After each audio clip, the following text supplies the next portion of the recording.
su ngeen bëggee liggéey bu set bu mucc ayib ànd ak qualité ci wàllu production ak distribution établissement Mbaye et frères moo ci mën amul morom ci confection double vitrage buñ la xësee defal double vitrage sa bureau wala sa dëkkuwaay dootoo dégg te coow lu bawoo ci biti naaj dootu la sonal te nag si ngay gën a mën a yaxanal courant établissement Mbaye et frères soo fa demee jumtukaay yi xew ci jamono ñoom nga fay fekk ñooy finir sa verre ba mu rafet boole toog polissage prestige bu amul fenn ci adduna bi ak biseautage 45 degrés jumtukaay yooyu nag ñooy dagg verre bi nga bëgg ci gabari bu la neex. établissement Mbaye frère ñàkk ko xam wóorul ay nit ñu xarañ te mën seen liggéey ñoo fay xëy bés bu nekk fas yéene jaamu seen soxla wutul génn réew mi di wuti matériel lépp nga fa. établissement Mbaye frère HLM 1 rue 13 avenue Cheikh Amadou Bamba Dakar téléphone 33 864 75 15. auzu kalimatillahi taamati min sharri ma xalaq.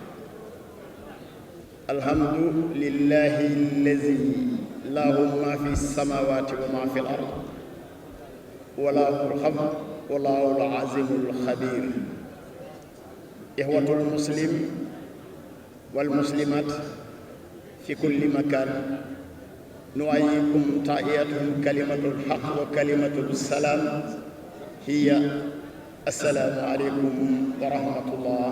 wa taala wa barakatuh. mbokk jullit yi ñoo ngi leen di nuyu di leen ziyaar di jéggulu ci gàttal nuyoo bi ndax temps bee ko mayewul waaye di jiital ci ziyaar bi ak nuyoo bi ginnaaw bi ñu ñaanalee Cheikh Mouhamadou Mountakha Mbacké Murid Sadex yàlla yàggal ko fi ñu ñaanal ko jàmbaar ji nekk ci wetam di Cheikh Jëmm Fall Baye Fall bu mët sëkk yàlla yàggal ko fi.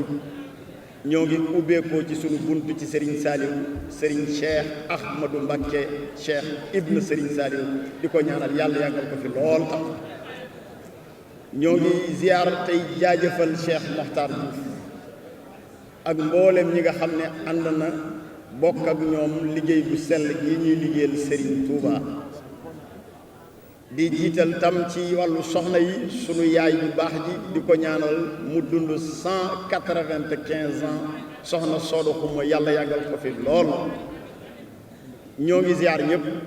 suñu tuddee ñaar ñooñu rek tudd nañ ñëpp di jaajëfal Serigne Babacar Xuma ci xalaat bu rafet bii muy waxtaanu xam-xam di jaajëfal mboolem ñoo nga xam ne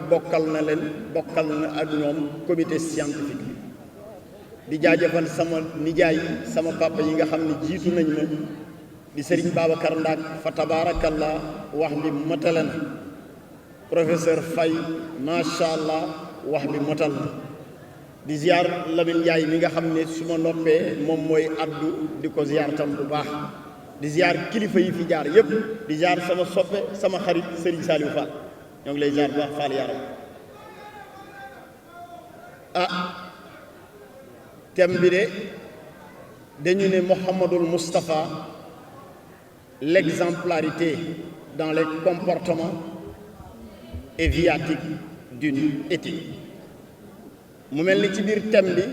il y a deux termes extrêmement importants pour la jeunesse actuelle ñu mën a càmbaraat lan moo sabab ñaari termes yooyu exemplarité dans le comportement mooy lan mooy melokaan suñ la séenee muy melokaan mu am xadis boo xam ne yonent bi sallallahu alayhi wa sallam moo ko wax al mas'ud soloo ko jëlee ko ci ibn al abi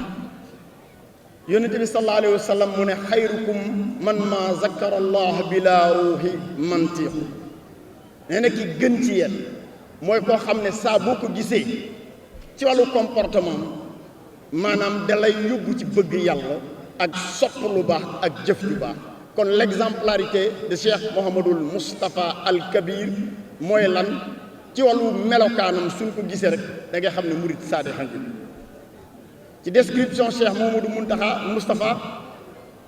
bokkoon na ci lu ñu gënoon ràññee ci moom dañ ko daan wax njañ ngir bopp bi foo ko séenoon da daan am njañ ngir lan amuloon temps di teñu ngir yéen ngir liggéeyu Serigne Touba kon ce comportement là ñun ndaw actuel lan lañ ci war a mën a jàngate loolu lañ ci bëgg a dugg ci kanam bi ci des mooy le viatique d'une éthique maanaam yobbal pour ay jikko yu rafet ban yobbal lañu Serigne Modou Moustapha jox ñu ndaw ñi puisque Serigne Modou Moustapha a disparu le 13 juillet 1945 donc de 1945 à nos jours lan la ñu war a mën a jàng ci exemplarité morale ak éthique bu Serigne Modou Moustapha bu ñuy rappelé waat du jëmm ju ni toll kon suñuy waxtaane Serigne Modou Moustapha ku fi jóge tey donte benn nit la sur le plan moral nga war a mën a changer dara sur le plan moral sa jikko nga rafetal sur le plan comportement nga am beneen melokaan boo xam ne ku la gis xam ni kii murid saadex la ku la gis xam ni kii ambassadeur Serigne Touba nga xanaa xamu leen ñun ñooy le miroir de la société ndax ñun ñoo tuddoo al muridullah mooy ku bëgg yàlla kon sur le plan du comportement Serigne Modou Moustapha bëgg yàlla gu mat sëkk te yàlla dafa wax ci xadisu qudus xadis boo xam ne Ibn Abbas moo ko solo mu ne adama aftarana allahu alayka taqum min ahbadil nas wajtaniboo alayhim ma ataqum min ihnal nas wastami bi ma qasama allahu alayka taqum min ihnal nas xadis bi dafa ne na nga jëf li la yàlla suñu borom digal nga bokk ci nit ñu gën a texe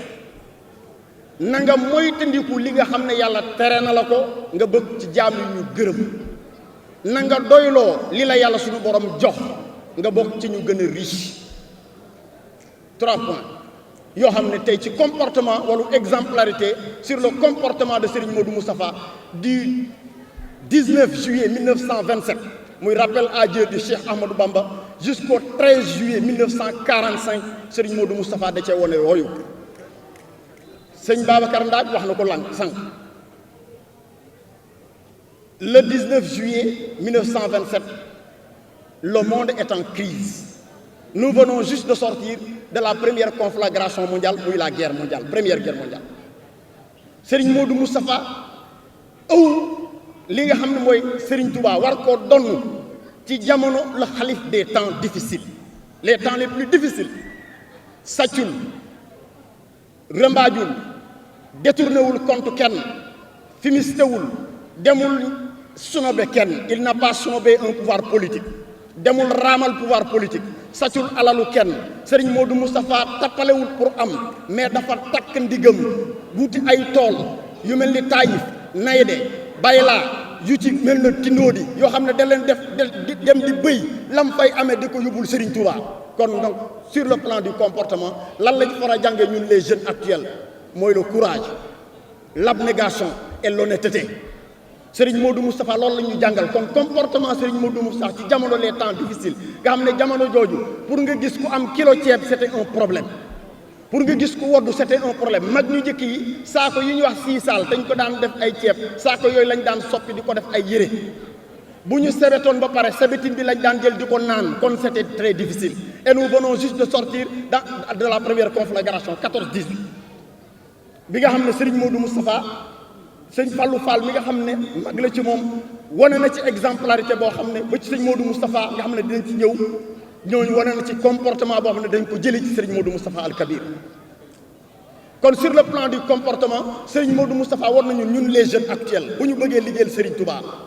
ban comportement la ñu war a am si bu ñu dénkee société bu ñu détourner les fonds de cette société là parce que Serigne Modou Moustapha dañ ko dénkoon un fonds Serigne Touba dégg ngeen li ko sëñ Babacar Ndaaj di wax avant bi muy décédé il a laissé des centaines de millions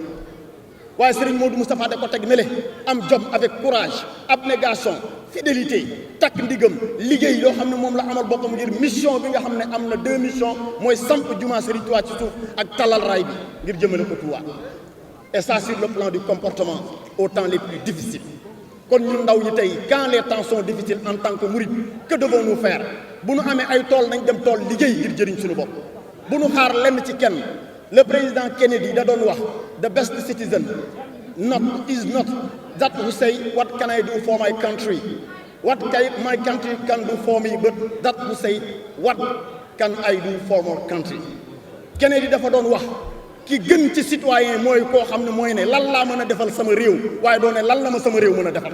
Serigne Modou Moustapha comportement boobu la ñu jàngal ñu kon exemplarité boobu la ñu war a mën a jàng dans le plan moom la thème bi wax sur le plan comportement ku nu gis war na xam ni kii murit la sàmm laaj ci waru solin ci waru liggéey ci waru bëgg sa bopp murit du agressé murit du fen murit du détourné ndax Serigne Modou Moustapha mi sunu exemple deful loolu maam Cheikh Fall mi nga xam ne moo tàllal taali bi deful loolu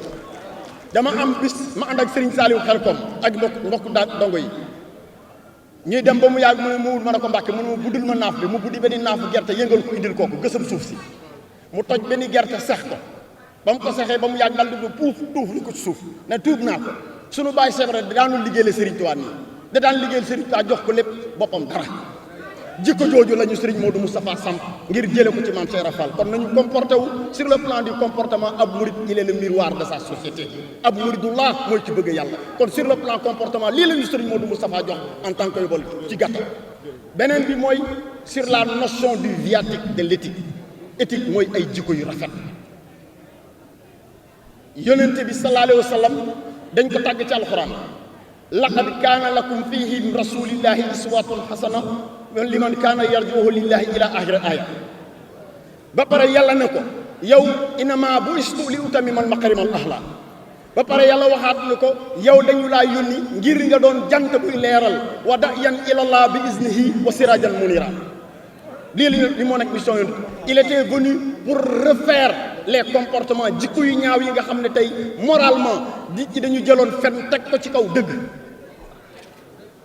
kon sur le plan moral la société elle était malade sur le plan psychologique la société elle était malade société dafa soxla woon la une cure psychanalytique il fallait ñu soigner les esprits te jamono jooju dafa mel ni li nu Serigne Modou Moustapha doon jàngal sur le plan éthique loolu la ñuy dund actuellement aujourd'hui tappale moo gën a yomb nga jaar ci yoon pour am kon ñun ndaw ñi nañu jàng loolu sur le plan éthique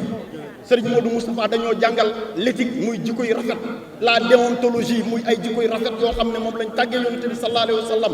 kon suñu waxee yóbbal Serigne Modou Moustapha melul melokaan boobu dem bàyyi du fi waaye da koo mel ngir ñu roy ko ci moom nañu roy jikko yu rafet yi nañu doon ay julit xaqan tey moytu ko ndax yonent bi sallallahu alayhi wa sallam daan na wax ci biir ne leen julit mën naa def lu ne mën naa sàcc mën naa njaaloo mën naa lii waaye leen rek li julit mën ta def julit mënul fen képp kuy julit képp kuy fen nekkatoo julit kon lii la Serigne Modou Moustapha jàngal ngir il était un vérité dafa dëggu woon ndax bu dëggulu loolu société bi ba mu koy jot da ngeen sunu papa Mbaye daal bu koy wax il l'a pris très jeune ci moment bu muy donn Serigne Touba moment boobu la nitu yàlla yëpp toll yonent bi alayhi salaatu salaam bi muy jot risaala ci 40 ans la toll ni ko Serigne Faye waxe Serigne Touba bi muy taxawal yoonu géej daanaka ci 40 ans yi la dugg kon Serigne Modou Moustapha tam bi muy aw doon xalifa Serigne Touba ci 40 ans yi la toll kon ñun les jeunes war nañu mën a jàngate thème bii nga xam ne tey jii lii tànn nañ ko muy thème bu am solo un thème extraordinaire extrêmement important à l'heure où les comportements sont devenus malsains à l'heure où sur le plan moral la société est complètement perdue xamatuñu ndax ñun ay nit lañu way ay animaux lañu bu demee ba ay nit di ay góor mën a niru jigéen bu demee ba ay jigéen di niru lu ak góor bu demee ba jaayo drogue gën a yomb ka liggéey bu demee ba tappale gën a yomb ka liggéey bu demee ba détourner ay keesu société gën a yomb ka liggéey kon nag il est temps nous les jeunes mourides ñi nga xam on est imbus dans les civilisations modernes on est imbus dans la civilisation de consommation ñu am comportement boo xam moom la ñu mën a doon bu ñu doon exemplarité wa axiru daawaana an alhamdulillahi rabbil alamin in uridu ila al islam mastata'tu wa ma tawfiqi illa billah wa ilayhi al unibu wassalaamu aleykum wa rahmatullah jërëjëfe Serigne Saliou jërëjëfe Serigne Saliou jërëjëfe Serigne Saliou sëñ bi daal sëñ bi yow moom yow defe naa ne moom dañ koy jël benn bis ñu defal ko conférence waaye ñu may wax ne arrêté waaye dafa dëgg gis naa fi ne xanaa ci kanam dañuy ñëwaat wala lu ciy pexe waaw mais ñoom kon lu ñuy def après fu mu ne nii dugal sëñ Bassirou Ndiaye gis naa ko ak si na léegi waaw après ñu xool waaye dafa am lu ma bëgg a wax sëñ Modou Moustapha rek ci li mu wax fi nga doon waxee ci sëñ Saliou vice président déglu fi mu doon waxee ci sëñ Saliou te mu ne tuub naa ko kooku kay exemple baa ngi nii sëñ Amdi Khady mooy togg ndogu yi duñu ci ñam dara duñu sax ñam ndax saf na xorom wala dara ndax bu ñu ñamee dafay mel ni desit lañ jox loolu mooy Baye Fall bi ci des nag bi ma bëgg a leeral ci sëñ Modou Moustapha ci sama professeur ci sama xam-xam bu gàtt li ma bëgg a leeral ci sëñ Moussa dafa teel a jël xilaafa gi wax na dëgg bi mu amee daanaka 40 ans ñëpp xam ne muy jeune bi mu demee ba ci mujj ga bu feebar docteur bi ñëw bëgguloon sax docteur bi seet waaye ñu ne ko foog nga dem seet docteur bi seet ko bi mu ñëwee mu ne daal kii daal dara ju ñàkk nelaw rek moo ko bañ ko waxee ka demoon kooku ñëw ni ko déglu kooku ñëw ni ko waaw sëñ Modou Moussa ne ko yow kooku lu mu wax noonu docteur bi mu wax mu ne nee na daal dara jotul ñàkk na mu ne wax na dëgg ñu ne ko nag day nelaw kooku nag di ko jéem a convaincre ci mag yu baax yi dégg naa fañ toog nii mu jël ab kaasu ndox ne ko téyel ma ñëw mu téye kaas mu dugg ci biir fat ba fajar ba mu génnee mu ñëw gis ko mu toog yore kaas mu ne ko ah yow yaa ngi toog ba tey mu ne ko yaa ma déggoon kaas bi mu ne yow segam kaas bii laa la dénk mënoo dem tëdd